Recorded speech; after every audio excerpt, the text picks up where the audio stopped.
Hey everybody, hey traders. Welcome back. Happy Friday. Final hour session. It is Friday the 15th, just after 3 p.m. Give me a quick wire. Yes, everything's going to be loud and clear. Just switching up the microphone settings today. Thumbnail, technical correction coming. U.S. markets are stretched. Look, this is just a correction. This isn't a bear market.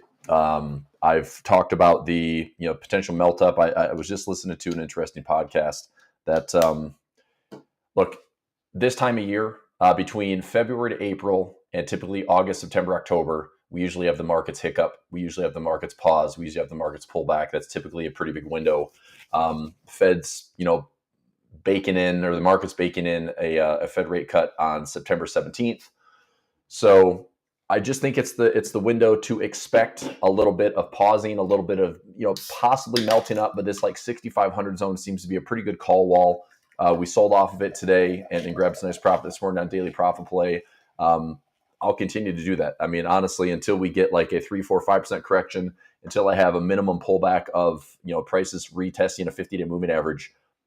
I mean, we either go sideways and let these moving averages catch up, or we have a pullback. So I'm positioning for some nice little buffers. I put some trades on today. I added this in for my Project Options Edge. We have about a 15% buffer trade. That's 15%, meaning that the markets can fall 15%. I can still make money.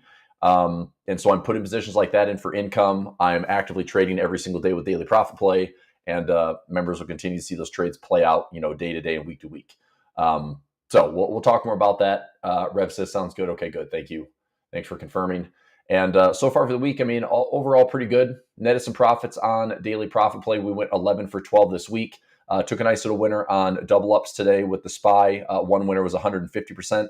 The other one's going to be a loser at 100. So I'm netting 50% return on the day. Let's see here. Waterfall income, just steady. I want to see if we get a pause or pullback. We have a profit trap around 65.35 that I'm hoping will hold. That's through August 29th, which is only 2 weeks away. So if we see a little bit of pause or pullback coming into next week, those waterfall trades we have positioning on SPX should be looking better.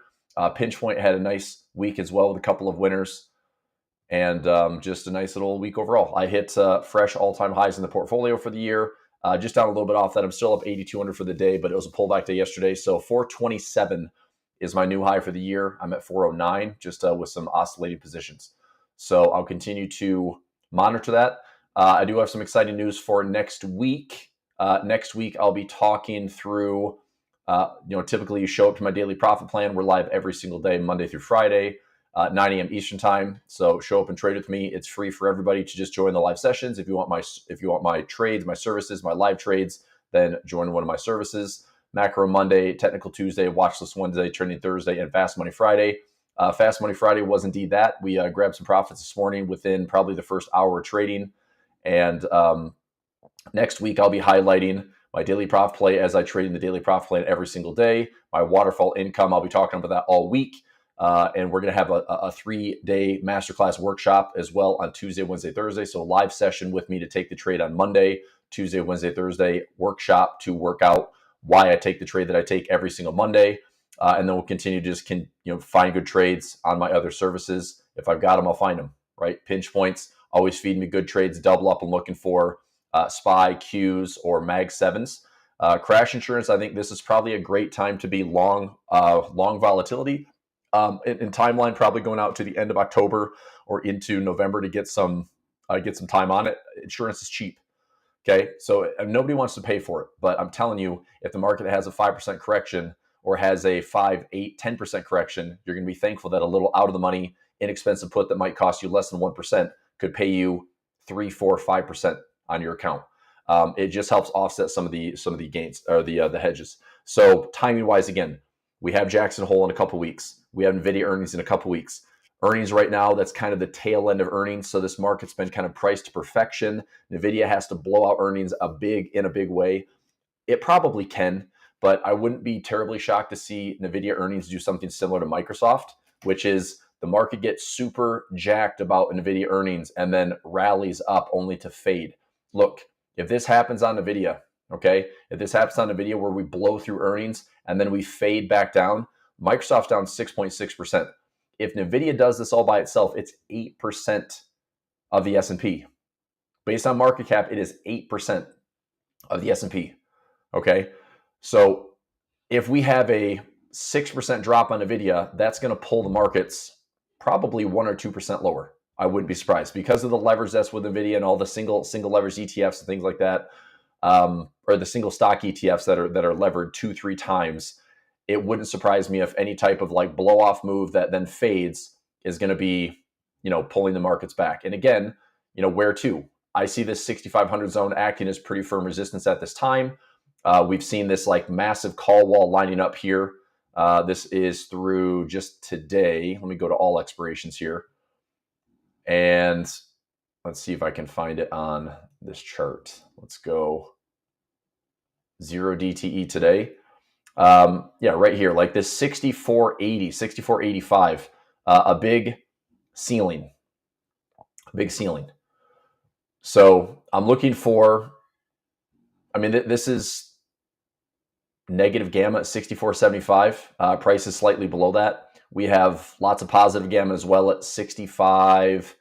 I guess the market can melt up to 65.50, can possibly melt up to 66. The JP Morgan collar trade that's put on every quarter, from what I'm reading, is around 6,500. So by the end of September, that usually means that price is going to be less than that call wall, which is around 6,500. So if we have a pullback now, or we have a pullback into the end of August or pullback into September around the Fed cut, that would make sense that by the end of the quarter, we are below 65 on the S&P. All right. How do we join the Waterfall Workshop? That's pretty simple. So I'll talk about it more on Monday.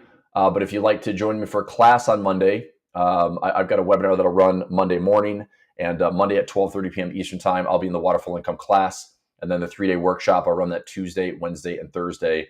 I'll be running that at 1:30 p.m. Eastern time. So if you sign up for Waterfall Income service and it's members classroom, we're having a masterclass series on Tuesday, Wednesday, Thursday.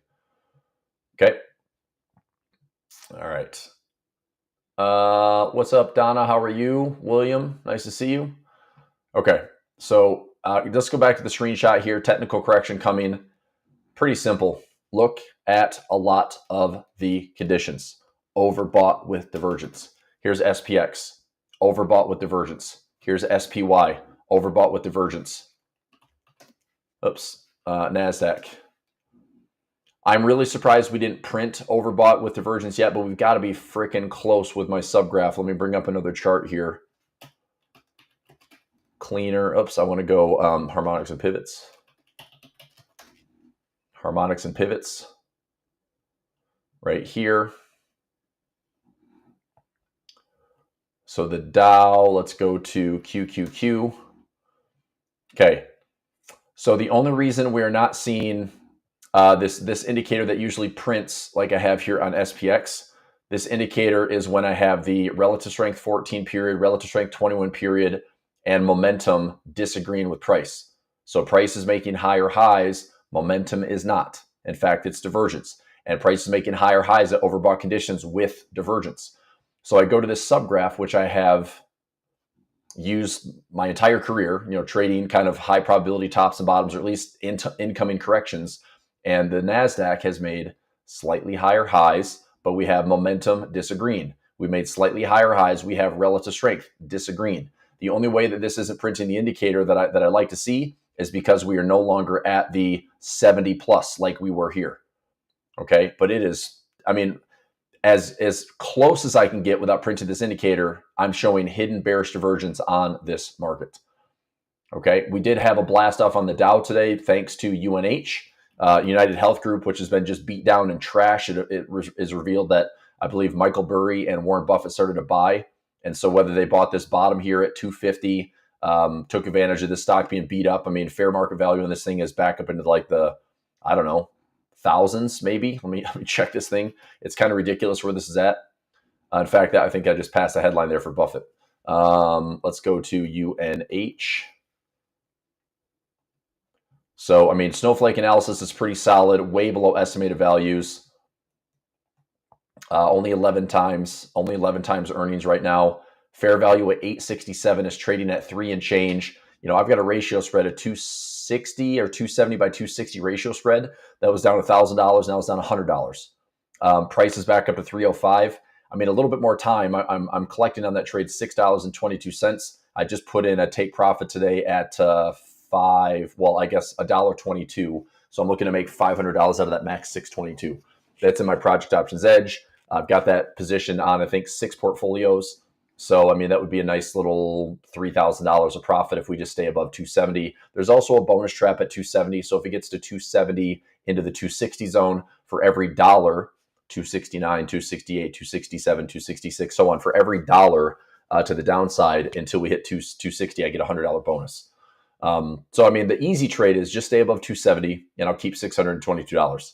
If we get a bonus trap, anything inside the 260, 270 zone, I get $100 that can max out at $1,000. So potentially that trade might pay me $1,600, which obviously would be pretty fantastic. So I'm expecting to make close to $3,000 on United Healthcare as long as we stay above 270. But if I get a bonus trap in there, let's say I split the bonus trap in half, 500 plus the 622 is, I guess that'd be 622 and 500 bonus trap and 6 accounts. I mean, the difference of making $3,000 is $6,700 just from where price is at. So hopefully we are putting in a bit more of a low, but this rip to the upside on UNH is why the Dow is having a pretty good day with a gap higher. So again, let me go back to this chart. This way you can see the indicator and how it all prints, right? The reason that I have this indicator printing is because we've been showing divergence and divergence. I'm surprised the Q doesn't show it, honestly. But if we go to the Dow, here's the Dow.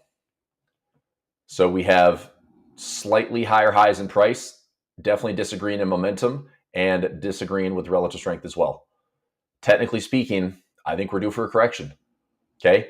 It could be a pause. It might not be a correction. What's the catalyst like? Why next week? What would be the news next week to drive the markets lower? Probably nothing. Okay. But if we take a look at a chart like this, what does price do? Well, since the bottom on August 1st, we have just been going low, higher low, higher low, higher low. So what happens next week if we're back below, let's say 64.25 on the SPX? If we're less than 64.25 and this market wants to fall back down to August 1st levels, there's another 3+% correction. It doesn't mean we have to have like a crazy bear market. It just means, does this thing roll over? Do we break the trend line? Do we go sideways over here? Does it, retest the highs and then fade? I'm just telling you, watch price action. So if you want to join me every day, this is something I'm going to be paying attention to. Come join me Monday through Friday, 9 a.m. Eastern time, daily profit plan. We'll grind this stuff out. Okay. So I'm going to watch this trend line. Just on the right-hand side of the trend, that does not mean it's a bear market. Does not mean it's going to be a correction. But if we go sideways and we break back below, if this is going to make lower highs and lower lows and maybe unravel a little bit, well, that would make some sense. Okay. If we go sideways, we poke the highs and then we sweep these lows, same type of thing. Maybe some more downside pressure after, kind of putting in that high, getting overbought with divergence, and then having, I don't know, maybe the VIX spikes down to or falls to 14. Maybe it falls sub 14. It just means low VIX, insurance is really, really cheap. And if we have a vol spike coming in the next 30 to 60 days, there's no better time to really look at buying volatility. Okay. So keep an eye on that for next week. I think that's good price action that we'll pay attention to. If you're in my double ups, the trade that I closed out earlier today, I was just away from my desk a little bit. I did take profit. Right now it's trading for about 40 cents. So that winner, if you close it out right now, you have let's see, 40 minus 12 divided by 12, you're up 233% on that trade. So if you're in double ups right now, you've got about a 230% gain on one of our trades. Now you do have a loser. You have a 100% loser that's going to expire worthless, but losing 100%, making 230% is a nice net winner on the day. You're still making over 130% net return. Not bad on risk. Okay. So, and we also spent all week talking double ups. We spent all week talking, this is why I take the trade, looking for a good position. We had a good position set up on the SPY today, so I took it. Okay. And what I do is I try to make a trade where my winners are way bigger and we net profit. So for the trade today, model portfolio was up around 1250 on the day. Not bad. Okay. Speaking of up, I keep seeing these trends that Intel is up. I do have some expirations on Intel. I have some shares. I have some covered calls. I think I want to look to roll this. So I have the August 29th, 2150. Right now, I'm going to see, I don't really want to roll this yet, but perhaps, oh man, this is a tough one.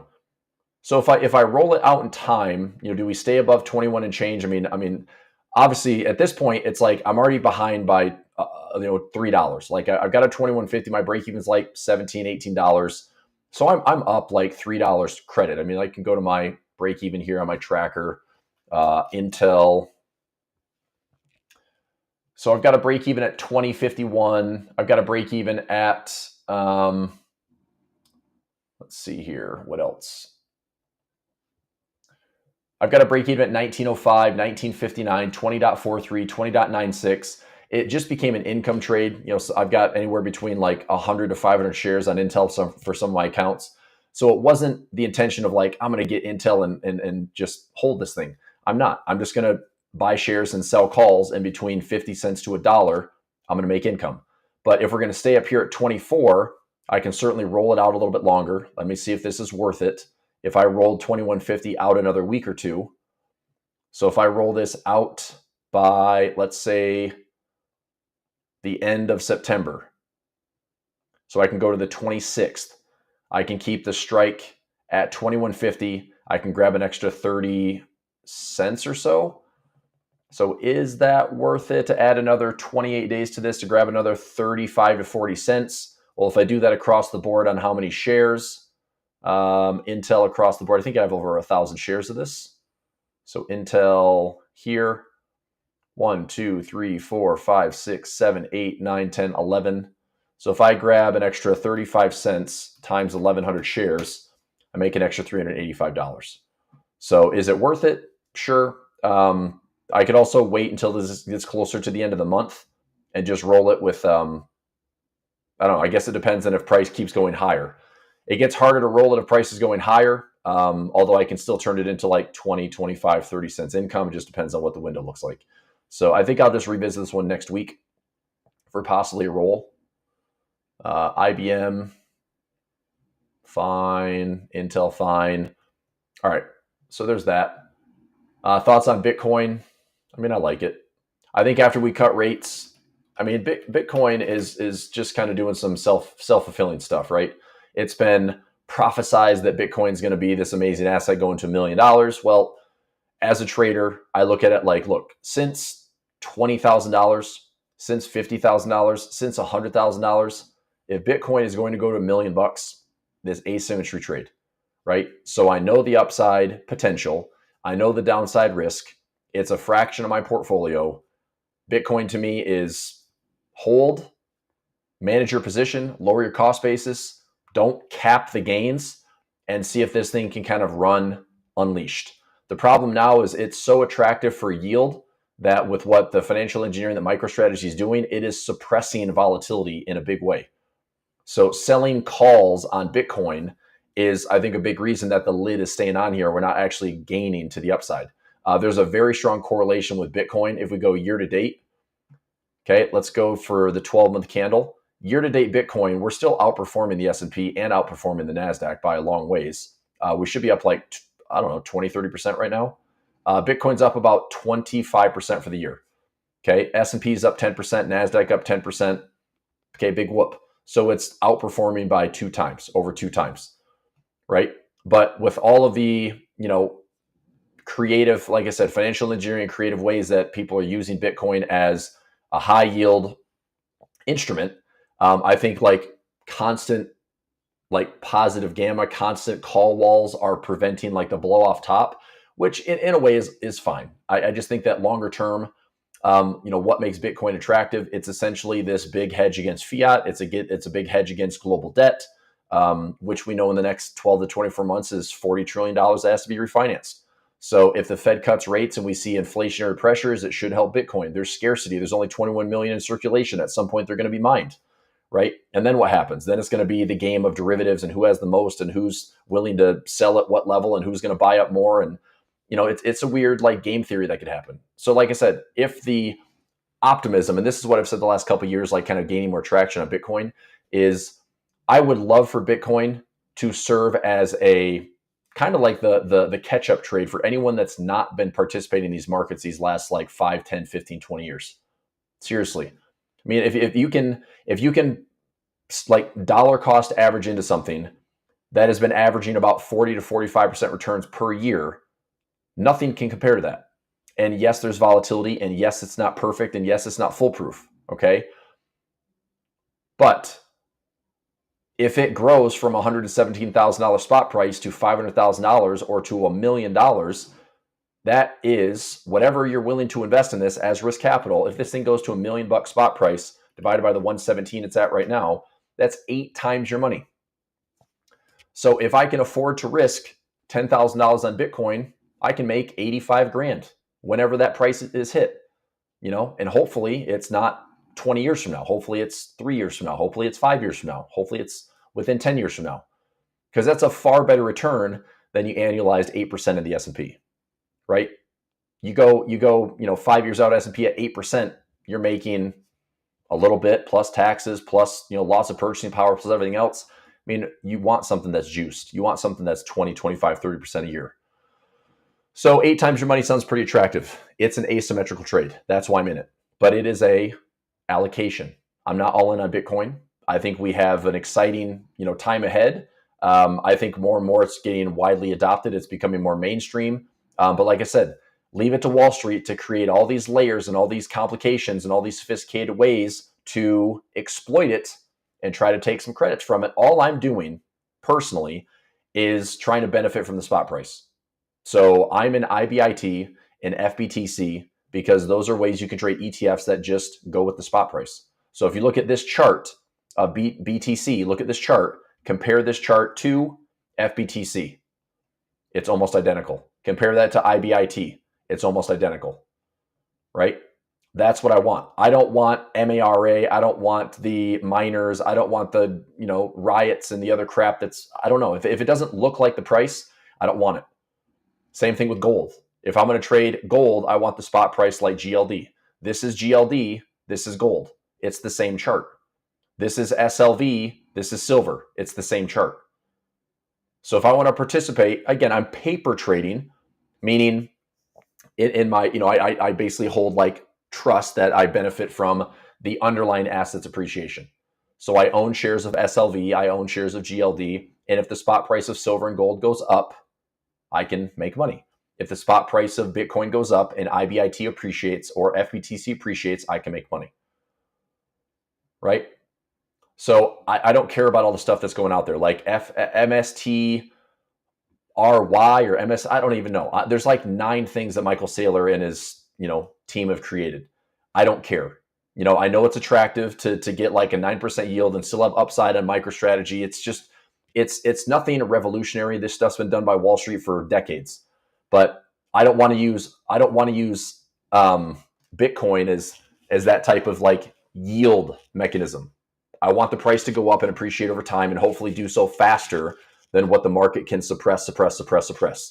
Because eventually what happens is the market appreciates faster and everyone is forced to dump their positions and then buy, and it also kind of creates that squeeze. So if we get a bigger squeeze, I mean, what better way to get a spot price run from like 117 squeezes to 130, squeezes to 140, 150? Everyone that's stuck selling calls, they're going to miss out on that appreciation. So to me, I'm trying to let the upside run with protecting the downside with some strategic puts. I put my IBIT and FBTC puts are like, I want to say 90 days and 180 days out. So I do like, 3 months and 6 months out, and I just keep revolving those. I obviously sacrifice some of the net profit because of that, but it helps me, make some money on the downturn. If we have like a 5, 10, 15, 20% drop, then I can alleviate some of that pain and improve my position. Okay. What is that selling CSP against IBIT if assigned hold them? Is that cover calls at higher strikes? What's CSP? Is that an acronym for a trade? Credit spread? You're selling credit spreads. So if it's assigned, then you can add cover calls. Yeah, it's just like it's essentially like a wheel strategy, but rather than doing naked puts, you're doing credit spreads, right? Totally a good plan. I love that plan. Yeah. Okay. So again, From what I trade FBTC, I trade IBIT. That's my two ways of getting it. I also for GLD, SLV, PHYS, and CEF. Those are other ETFs that I'm participating in gold and silver. Oh, cash secure put. Oh, even better. More premium that way. Yeah, cash secure put, perfect. I don't like acronyms unless I've discussed it in classes where we know the acronym. I'm always going to ask you, like, what is that? What is your acronym? So I got it. But I was close. Credit spread. You can still do credit spreads. You just get less incoming credit, obviously, but not the naked tail risk you would have if the price drops dramatically. Okay, man, we're that in these final 50. I mean, gosh, we damn near pinned that thing on the SPY today. So SPY trade this morning for double ups. This thing is now trading for what? We're freaking 5 cents off of our strike, man. This is ridiculous. This should be trading for, I mean, unless this is going to be like the final 5, 10, 15 minutes, where we're in the final 15 minutes for crying out loud. This should be trading for like 60, 65, 70 cents right now. Max profit would be $1. We are literally at our pin price at 64 or 644. I mean, again, I took profit at 30 cents. It's fine. It was up 150%. It's up over, 40 cents minus the 12. It's up over 277% if you're in the trade right now. That's still a heck of a good trade. I'm just disappointed that right now it's like we couldn't have asked for a better pin price, but the final 15 minutes is when all this thing's going to balloon up to that profit trap on the butterfly spread. So again, this is the type of trade where you don't want to be greedy, because if this market's slippery for 30, 40, 50 cents, you're going to lose out on some profit. But if it stays right here at 644, you can make about 88 cents on this trade today, and you only risk 12 cents. So net, that's a really good return. But I would gladly take 250, 270% return on risk today. Not bad. Okay, so good thing is we spent all week talking about it, double ups, and we got a big fat winner today to go with it. Daily profit plan. I did take a losing day on Tuesday. I mentioned this, like everything went bad. No, it wasn't bad. Everything went according to plan on Tuesday. The problem was what price did on Tuesday to finish up at the highs. It stretched exactly to my calculated move, exactly to my VIX rule of 16, exactly based on my intraday moves, but it didn't go down. So the ceiling that I was selling didn't go down. And so I took on some small risk. I had, I mitigated some of the risk with a couple of quick winners, but net I was down about $1,200 after everything settled, down about $1,200. But I finished the week, even Monday's winners, Tuesday, Wednesday, Thursday, Friday, I finished the week up $340. So for everyone that was, bummed on Tuesday to take some losses, I still made money this week, and it was 11 for 12. So 11 winners out of 12 trades. That 12 position did sting a little bit, but enough that we just traded through it as we always do. Okay, and then Thursday, Friday, markets have gone nowhere. So we opened up here right at the same high, came right down to the same low. I talked about that today, just watching kind of intraday chop action between this 64, 40, and 70. Not breaking highs, not breaking lows. The bottom didn't really test, the top didn't really test. It was a pretty great day. So my daily profit play, my standard daily profit play would have been a fantastic trade just all day. So I know I've got a ton of traders that do that every single day, and I'm sure Dave is one, Larry's one, Mark is one, Donna. I don't hear from you a lot as far as like profits. I know in my sessions every day. You taking some standard daily profit plays? Because today would have been a perfect day. I like to do it. I prefer to do it on Mondays and Wednesdays because the data shows for 3 years those are the most consistent days. So if I'm putting higher contracts, more trades on, the statistics are pretty high that Monday, Wednesday window is typically way more cooperative for range trading. But literally every day of the week is a pretty fair shake at like 85 to 90% win rates. I just like to trade a little bit more discretionary on Tuesdays and Thursdays and Fridays. But either way, 11 winners out of 12 trades this week feels pretty good. Okay. All right. What else is going on? I'm going to do a little top down here. Let's go currency strength on the day. Today, the euro takes the top of the totem pole today. Not a lot of volatility. Dollar weak, CAD weak, euro on top. Japanese yen started out strong yesterday and faded. Started out today strong and faded.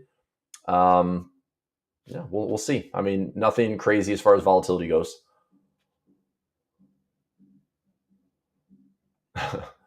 Adrian, yeah, I mean, yeah, it's part of it's just the consistency and labor of love, man. I do the stuff every day. I'm happy to showcase it. Look, what honestly helps me for that comment is, so complete like yours is get the views it deserves.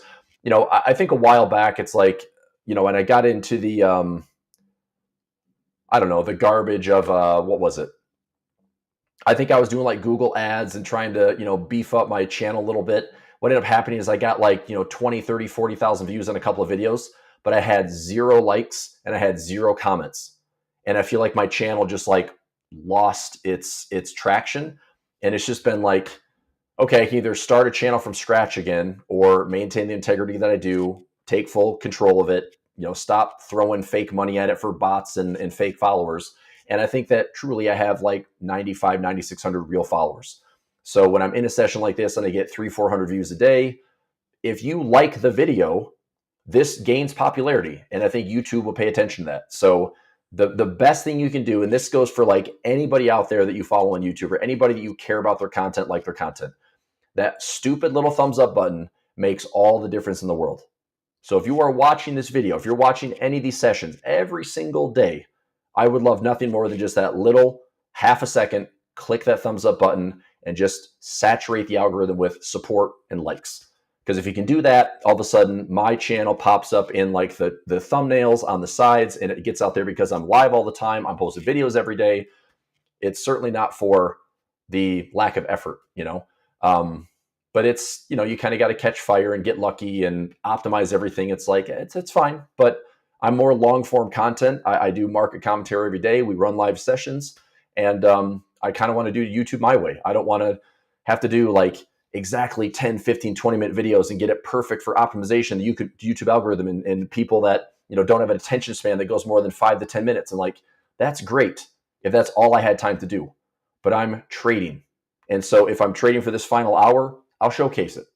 So it's long form. And if you like it, let's hang out together and just do me a favor, do me a solid and hit that thumbs up button for me. I know that it's not hard, but I'm telling you, like, if you like somebody and you want to see the channel be successful, that little support goes a long way. Like, I don't know what other magical things you have to do to kiss the ring of YouTube and get the algorithm to work in your favor. But I do know if you smash that like button, it does help. And that's the easiest way to express like, hey, like this content with even though we have, about 10,000 followers, if I had 400 watchers every day and I have 400 likes, that's going to be something that flags some good stuff. Right? Okay. Thanks, Adrian. I appreciate that, dude. All right, give me 1 second here. I got a guy messaging me to come and take a look at my motorcycle today.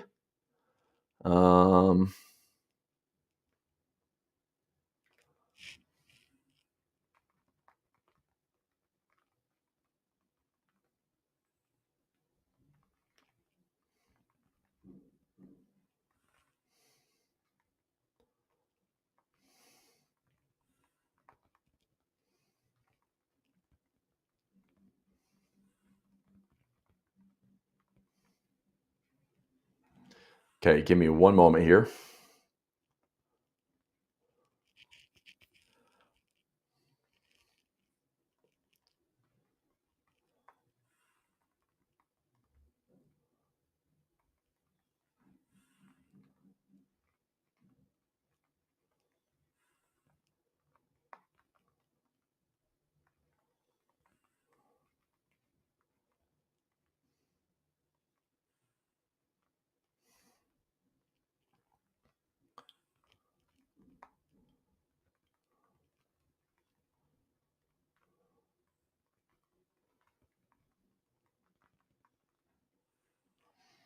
Okay. MP, do you want to send me an email? There we go. Look at that. Chuck. Love both the morning sessions. Excellent webinar. Thanks, man. I got Adrian every day. I got Lee every day. I got Chuck every day. I got William every day. There we go. Yeah. So I'm just saying it helps. MP, if you want to send me an email, let's see here. I don't want to spam. Would you do me a favor? Are you in my Discord? Let me share my Discord channel. Here's how this is the easiest way. Send me get to my Discord. Send me a message in Discord. You can just pull my profile from any of the public channels. It's Real Chris Pulver. Send me a message. and then we'll just exchange a couple messages. I'll send you an email. Okay, so let me share my Discord. If you're already in it, then send me a message. But if you're not, let me go ahead and share my Discord here. So invite. This is going to be good for a 30-minute invite. I don't like to keep the invites online longer than that because Discord is full of garbage scammers and imposters. But I think I've cleaned it up a little bit. So I'm going to go expire after 30 minutes. New link. And this is Chris Pulver Trading Discord. Okay. So jump into Discord and I'll show you what to do. So come into my Discord, and if you just pull from the free group chat, just find me right here, Chris Pulver, and you can just send a message. Okay, so anywhere here, anywhere in Forex, that's me. Anywhere in stocks, that's me. Anywhere in options, that's me. That's me, right? No scammers are in the public. I am. So send me a message. So you send me a private message, I'll reply, and let's just do a couple emails. Cool?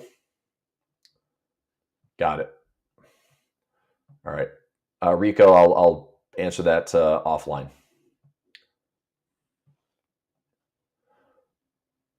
Okay. All right, so where we are at for right now, let's just go a little top down. Markets are softer. That is fine. Like I said, be aware the VIX has gone up a little bit today. Nothing out of the ordinary. We had a spike up on Thursday as well during PPI because that was that was a huge surprise. Like wholesale prices, producer price index, way above estimates, higher costs for sure.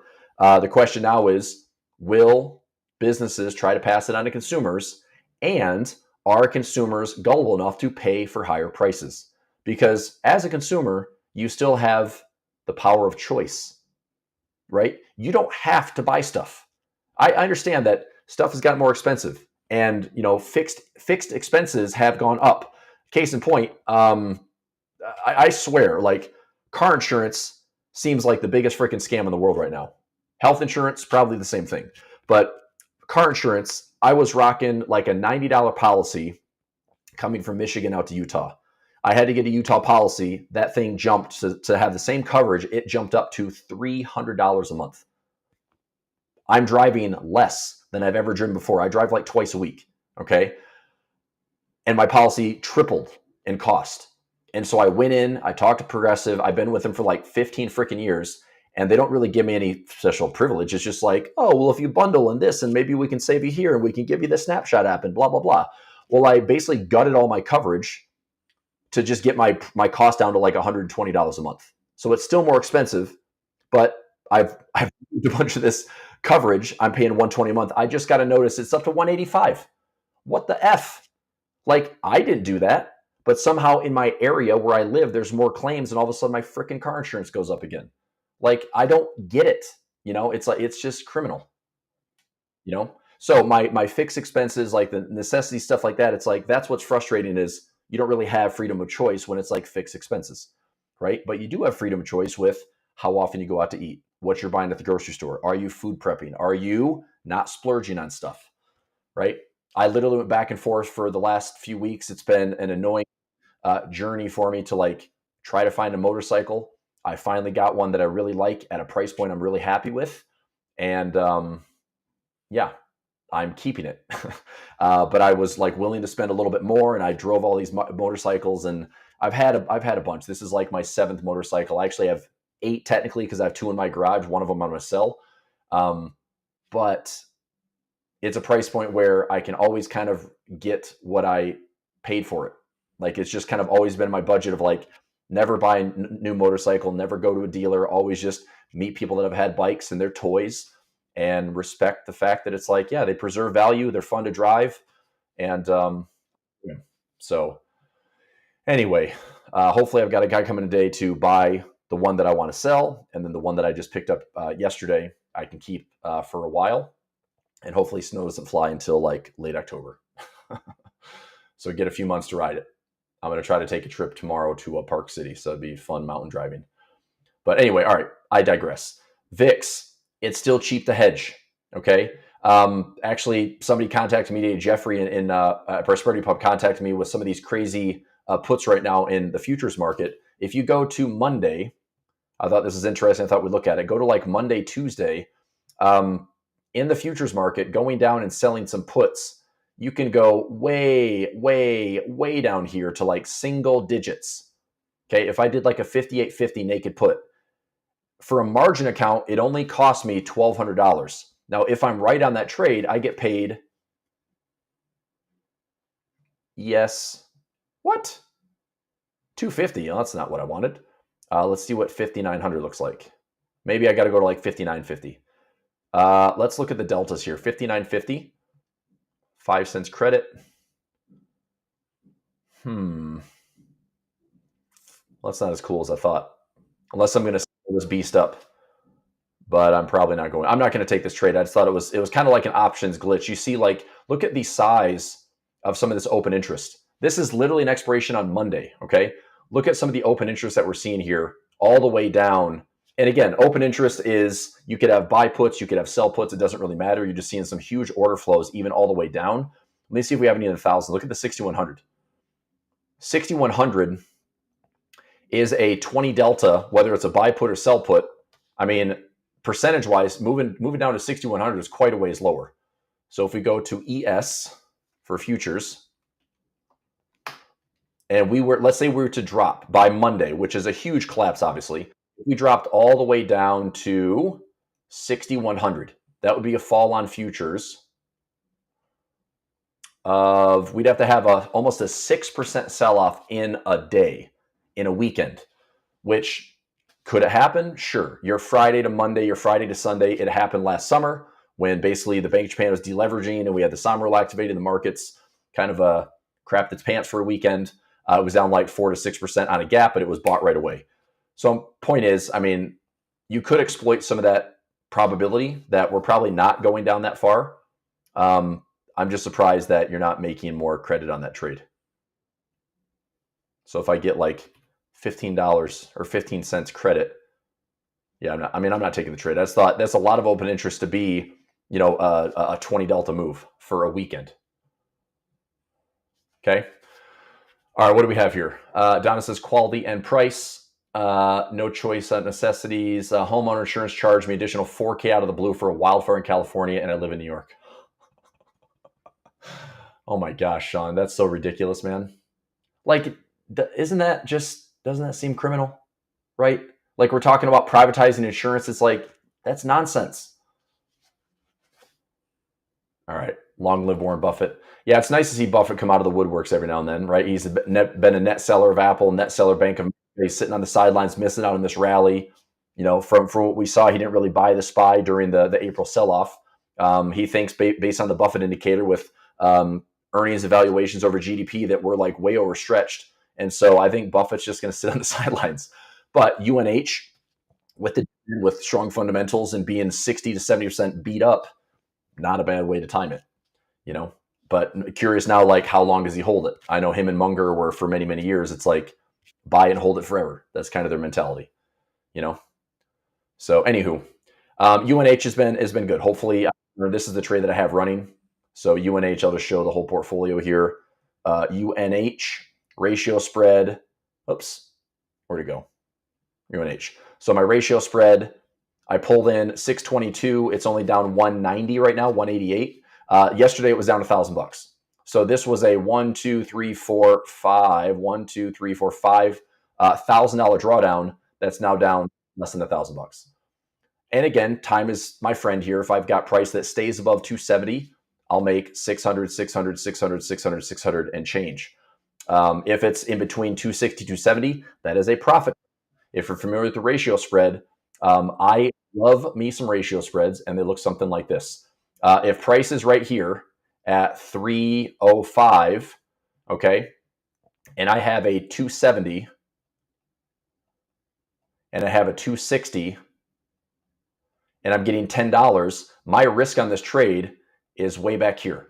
So what this looks like on a risk graph is I have a profit trap, I have a peak, I have my credit. This is what my trade looks like. So all this to the downside, if price goes lower than 250, actually technically it'd be like 243.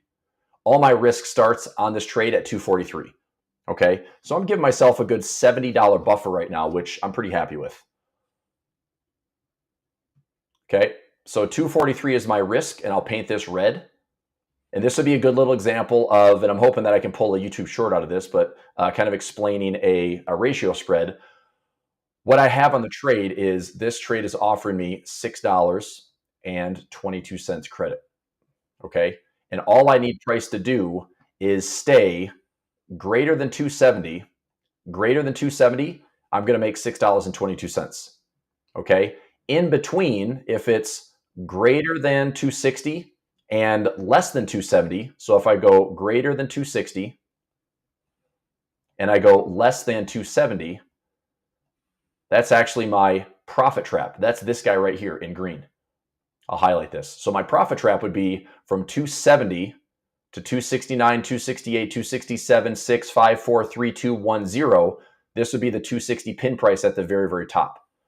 Okay. It's a profit trap that offers $100 for every dollar. So 269 is a $100 trap. 268 is a $200 trap. 267 is a $300 trap. Blah, blah, blah. All the way up to a maximum of a $10 trap. And also on the downside, I have 259, which is still a bonus profit. 258, 257, 256, 255, 254, all the way down to 250. Okay. I would get assigned the shares. I get assigned the shares at prices less than 260. I get assigned the shares. But because of this trap and the credit that I received originally on the ratio spread, my break-even price is 243. So if I have to own the shares, I'm going to own them at 243. And if I get assigned at 260 and my break-even is 243, I just add a covered call, maybe grab $5, $10, $15 on a covered call out 2 to 4 weeks, repair it, make some money. I don't want to own UNH long-term. I want to make money on this trade. I want to make $622 on this trade. If I have to use my profit trap, well, I have a profit trap that gives me an extra $1,000 bonus. I also use the profit trap to help lower my cost basis if I were to own the shares. Okay. So hopefully this little dip and this rally up to 300 plus is going to hold, and I can just collect my full 622 credit by expiration. I have a credit right now. I pulled in 622 credit. I put in a debit of 55 cents or 52 cents, 50, 70 was something. I'm looking like $550. So I think I put in a credit of like, I guess I'll do the math. 622 minus 550. I've got a credit of 622. I put in a debit order to close my trade out at 72 cents. Now that's probably way closer to expiration, or price has to continue to rally. So the nice part about this trade, to finish up this ratio spread discussion, is all this, by the way, is green. So all this is green. Okay, what I mean by that is, as long as we stay greater than 270, I'm pulling in 622. If we get into this profit trap, I'll paint this profit trap. See how good my artist skills are on my computer. This profit trap is also green with bonus profit. Okay. So if price stays at 305, I'm going to make $622. If price goes higher, that's totally fine, because that just means that my 622 time decay will work in my favor, because now all this becomes a higher probability of being out of the money. That's good. Make sense? So the higher price goes, the faster this is going to decay for my profit. If it stays here and kind of chops around, I'll take on some risk, but as long as I don't invalidate this profit trap and get below 260, I don't have assignment risk, and I get my profit. Possibly I get my profit trap as well. And why did I position this for January? Because by the end of the year, I thought, if we're going to have a Q4 rally, what better place to rally than the whole market? And one of these would be beat up with a good, fundamentally strong company. Hopefully it's going to, kind of rise with the higher highs, or the market just kind of staying solid through Q4. Okay. Does that make sense? So ratio spreads, where do I teach this stuff? I teach this in my Project Options Edge. It's a pretty advanced strategy, and it does take some buying power to do it because it involves naked puts. But when I say naked puts, they're actually cash secured puts, because I only do puts that I'm willing to own the underlying shares. Okay, there is a way to manage it. You don't have to take any assignment, but then I'm managing the stop loss. So if I didn't want to own the shares, but I still like the trade, you've got to manage that naked put. And so typically that loss would be a 200% or 300% premium stop loss. All that means is if I'm pulling in $6.22 credit, I need to see exactly what that put is trading for. Okay, so my put when I took this trade, that 260 put is paying $7.58. My stop loss on that should be like $21 to $22 debit, right? If I go 750, okay, if I see that naked put trading for 22.50, I should probably get out of that trade if I don't want to own the shares. But if I want to own the shares, I'm willing to take the assignment, repair it, add covered calls, and hopefully flip that for a winning trade. Okay. So again, that might be a little bit more advanced, but I'm happy to teach all this stuff because this is what I do. A little bit of all these services, pretty simple income trading for the day, pretty simple income trading for the week, good volatility trades during earnings, high reward, low risk trades with high probability, intraday 0 and 1 day expirations, volatility scanner that gives me awesome trades. I've had so many automatic winners on Pinch Point this year. I'm so glad I built that scanner. Crash insurance is just what I do every typically 90 to 180 days, just protecting my portfolio with some hedges in case I need them. And then kind of the kitchen sink, whatever it takes. This is how I manage money. Project Options Edge. Okay. I'm going to make this a quick link, by the way. Let me pop these links in here. So practical options. I'm going to go practical options and then the quick options. I'm going to save these as hyperlinks. Okay. So practical options here. I'm going to go full course and add in a link. So that way, if anybody asks me, Chris, I want to get started, I want some more education. This is a full course that is 13 of my favorite option strategies, 11 videos, PDF, talking you through options. What do all the terms mean? I'll give you the PDF as well. If you buy this course, it's $497. I give this course away with any upgrade to a lifetime membership. So if you have Project Options Edge, if you have Pinch Point with lifetime, Double Up with lifetime, Newsbreakers lifetime, Waterfall lifetime, Daily Profit lifetime, I give that full course away. It's a $500 bonus. If you don't have a lifetime upgrade, that's fine. It's cheap enough on its own, but it's an awesome course. And I built this for my nephews that are teenagers. I built this for clients that are in their 80s that can barely turn on a computer. Okay. I built this with the intention of let's get rid of all the jargon and all the confusing terms that everyone has to deal with trading options. Look, I didn't know jack squat about options a decade ago. Right? Like I started trading options in like 2012, 2013 after a great financial crisis when I'm like, hey, how about we don't watch our portfolio dip by 30, 40% again? What can we do to change that? I learned how to trade some options. I bought some puts. I sold some calls. Cool. Then 2015, 2016, way more interested in income trading. I discovered you don't even have to own the stock to make money trading options. And then it just started the journey. It was just rabbit hole after rabbit hole of let me learn this strategy. Let me figure out if I like it. What's the timeline? What are the mechanics? But you just trade probabilities. That's all it is. And the best part, in my opinion, about options is you're trading price versus time. Price versus time. The shenanigans of price spiking higher, spiking lower, it really doesn't matter. The way that I trade, I try not to have that crazy outlier exposure. That's why I don't do a lot of naked options unless I'm willing to own the shares. Okay. But I just want to define my risk. So anyway, now I have the link right here. So if you like the full course, it's available. I'll post that link. If you want the little $27 quick guide, just to get your feet wet, just to wet your whistle and learn some basic stuff on options, it's enough in that quick guide for $27 to help you trade the market up, down, sideways. Okay. And I try to make it as simple as possible. So I will go link, make sure this is the correct link for my quick. Yep. Perfect. Okay. So now when I look at this, if you like the full course, I can send that link right here. You can buy the whole thing. If you buy the whole thing, hit me up in Discord. I can give you my email. And if you want the strategy guide, I'll give you the strategy guide. So I walk you through the strategy guide in video 5. I walk through the entire 70-page PDF. But if you want the actual digital format of it, I'll give it to you. Okay, that's the full course. If you want the quick guide, it's $27. I don't think anybody's going to have buyer's remorse for paying $27 and learning how to trade some options. Okay. All right. So just out there, I'll plant the seed. If you're interested, cool. I built it for everybody. There's no magic. Trading is not hard. Or I should say this. Trading can be hard. It shouldn't be hard.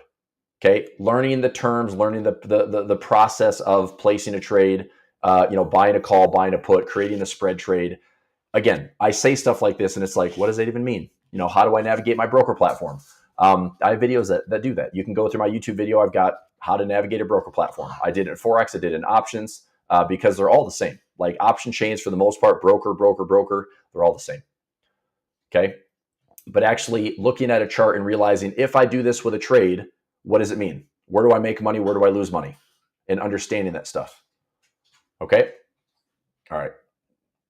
What else? I want to do this in IBM. Can't find decent enough premium though. I did take a trade in IBM.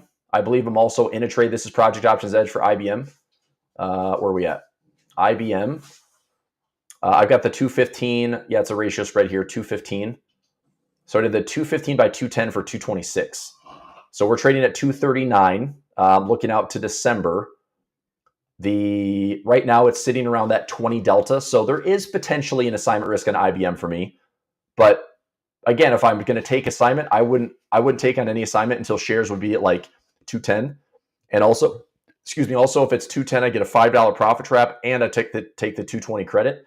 So my break even would be 210 minus 5 minus 2.26. So my break even on IBM would be 222, which right now is $37 lower. So the stock price would have to drop over 10%, and I'm still safe as far as my risk. Okay. So, it's not a huge credit, but $200 is $200. And on this account, I can load this up here. And this is a project. I'll just put group here because it's Project Options Edge and it's a ratio spread. Do the same thing here. This is on all my margin accounts. Okay. The same thing here. So this one should be on like 6, 7, 8, 9 accounts. Here we go. No exposure. That's an IRA account. That's an IRA account. This one should have it. That's a margin account.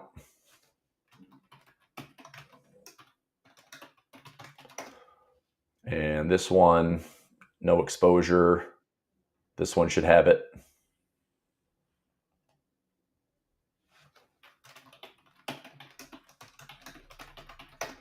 There we go. Nothing there.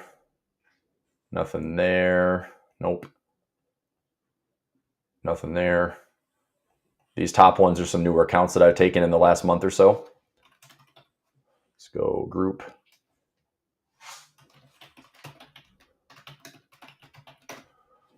Okay.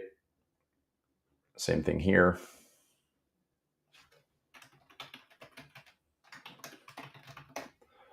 And let's see if I got it in these last few accounts. Yep. So this trade was relatively recent. It's been open for about 50 days now.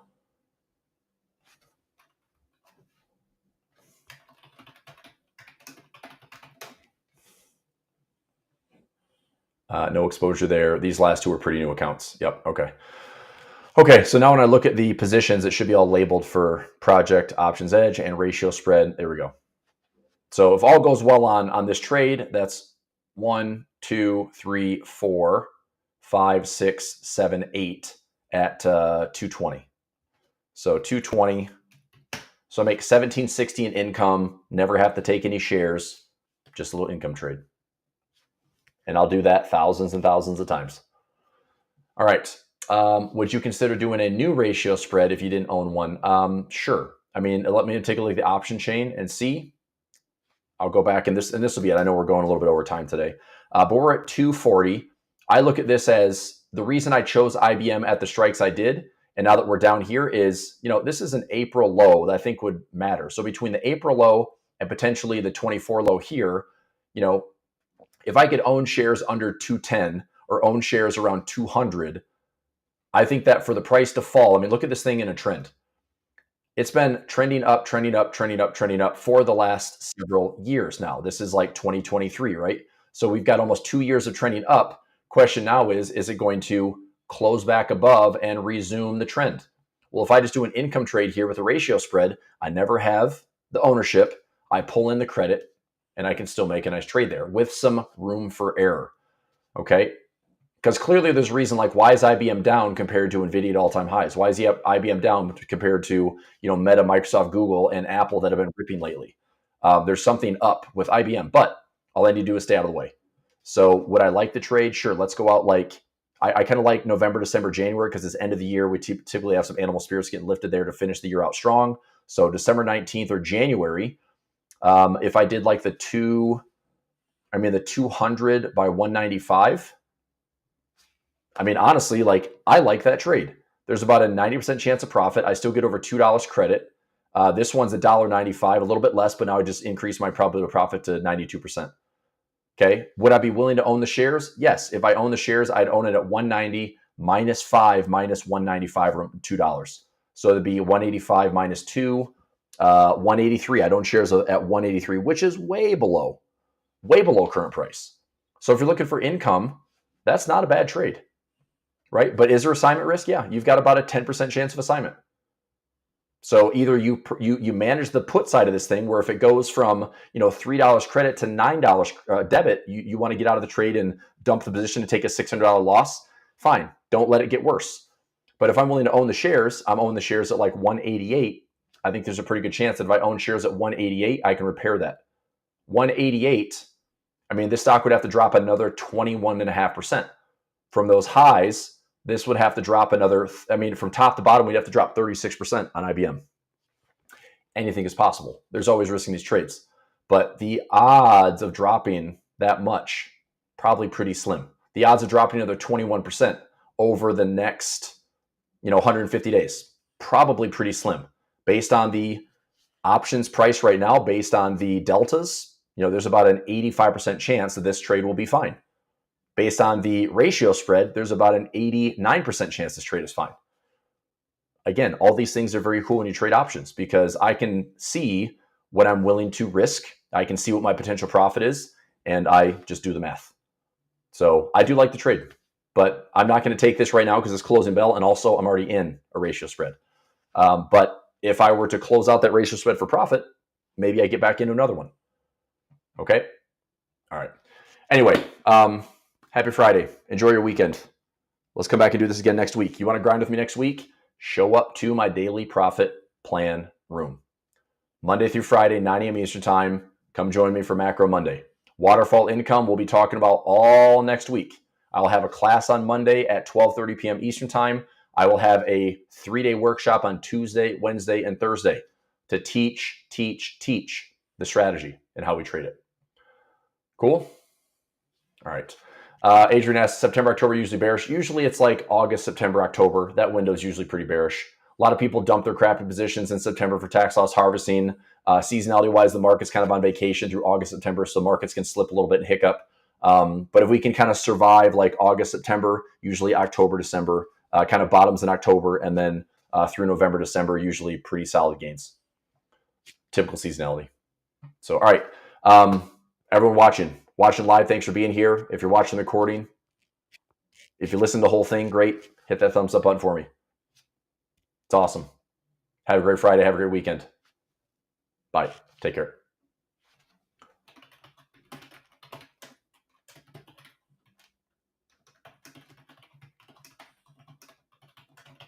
I'm going to post a couple links here.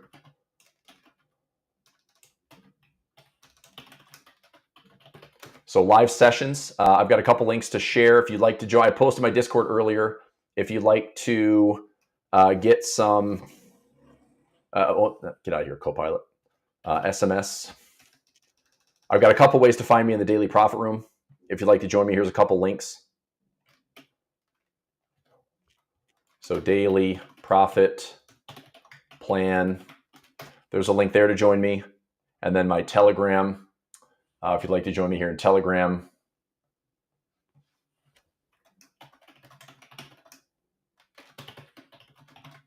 Okay, there you go.